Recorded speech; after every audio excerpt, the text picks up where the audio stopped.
From vegetables to dairy, up to 80% of Qatar's food was once globally sourced. But global trade disruptions pushed the country away from imports towards independence. Qatar's food supply has been challenged several times over the last decade. But instead of relying solely on the support of others, it spurred the country to develop its own solutions, planting seeds of change locally and from the ground up. But in a country that has more sand than soil, forging food security isn't so straightforward. So what does it take to grow resilience closer to home? I'm Laila Humaira, and this is Qatar in Motion.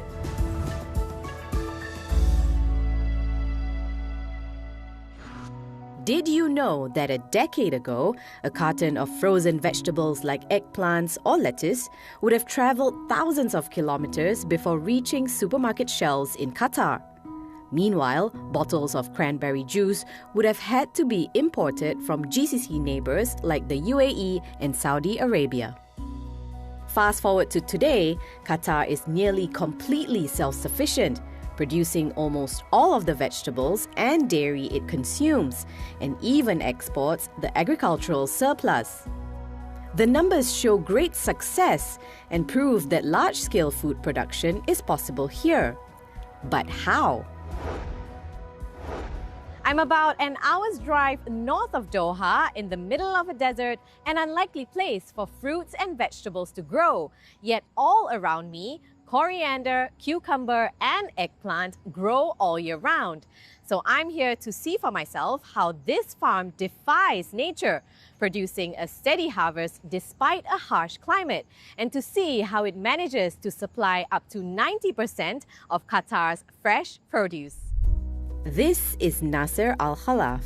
In 2011, he started running the country's only hydroponics organic farm on 12 hectares of land. Today, that land has more than doubled, and Agrico has become Qatar's leading agricultural company. Right here we have the cherry tomato, and we start plantation in August, every August for the cherry tomato. So this is the hydroponic system. We have the grow bags. The grow bags has coconut fiber. Oh, wow. So the coconut fiber is actually, it replaced the soil for us. So instead of soil, we use a natural product like a coconut fiber. So it has coconut chips and the cocoa peat.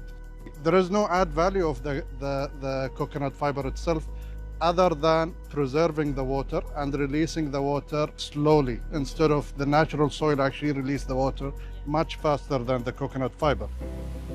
Other than hydroponics and vertical farming, Agrico also uses aquaponics as a farming method, which it's able to do by cultivating its own fish and aquaculture. Nasser's family has been in the food trading industry for more than 70 years, and it's from this experience that came the foresight to establish the company. We knew back then that we were below the red line in terms of food security, especially with fruits and vegetables. Everything in Qatar is actually against agriculture. So we had to adapt and we had to create the right temperature, the right humidity, the right amount of water, quality of water, the right supply chain, the right material. We had to source all the material individually and to make sure that we are using the best material. As industries align with Qatar National Vision 2030, the road to being self-sustaining is increasingly paved with a commitment to sustainability. So, farmers growing food where nature says no are now asking how they can do so while using less resources.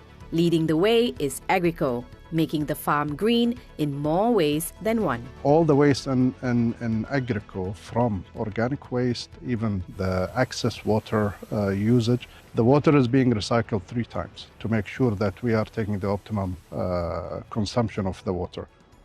We are producing around 120 tons every week of organic waste. All of this is being treated and being composted, which will again go back to different farms, even in Agrico, and to landscape companies to produce new plants, to produce new vegetable, and those vegetables goes back to the market. This circularity, Nasser believes, is not only good for the environment, but also the business strategy. In recent years, strong yields have enabled Agrico to export its agricultural surplus to neighboring countries. Revenue growth has allowed the company to expand its operations and explore new technology, such as using LED lights for horticulture, which will further help reach Qatar's food security goals. Food security is divided into two sections. So one part is local production, but the other part is logistics, distribution, manufacturing, and supply chain. So the logistics and supply chain and distribution, we have to focus on things that we should not grow locally. Things like grains, rice, sugar, oil products and things like that. No, we should not focus on growing it locally. We have to have a proper facility to import, manufacture, and downstream from there. The other part, which is I think the most difficult part, is local production. From farming, vegetable, poultry, red meat, cattle, livestock, aquaculture, all these kind of things, it has to be produced locally. It can be produced because it's a short shelf life product. We cannot store it for a long time, and we cannot depend on other countries to secure our needs. Still, Qatar isn't looking to replace all imports completely, but rather building a food system that is resilient and shock resistant. The country was already quietly building the foundations of self-sufficiency, and one crisis after another forced it to scale them up for the better.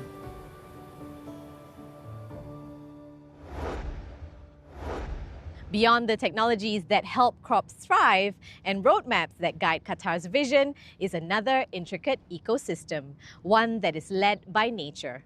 A network of pollinators, their role in agriculture goes far beyond the buzz, and one the country hopes will eventually bear fruit on a large scale. Bees are extremely important. Our food, 30% of our food production depends on the fertilization, pollination by bees. So if bees don't exist, we will lose 30% of the world agriculture product, which is huge. When I came here at the end of 23 as an advisor, I saw so many trees here. So my first reaction as a Yemeni, because we like honey and bees, I asked, do you keep bees here? And they told me no, there are no bees in Education City. But they told me that somebody in the development section is interested in beekeeping, which is Simon. So we became partner in this, and we got approval of the leadership of Qatar Foundation to start our apiary here in Qatar Foundation, in the Education City.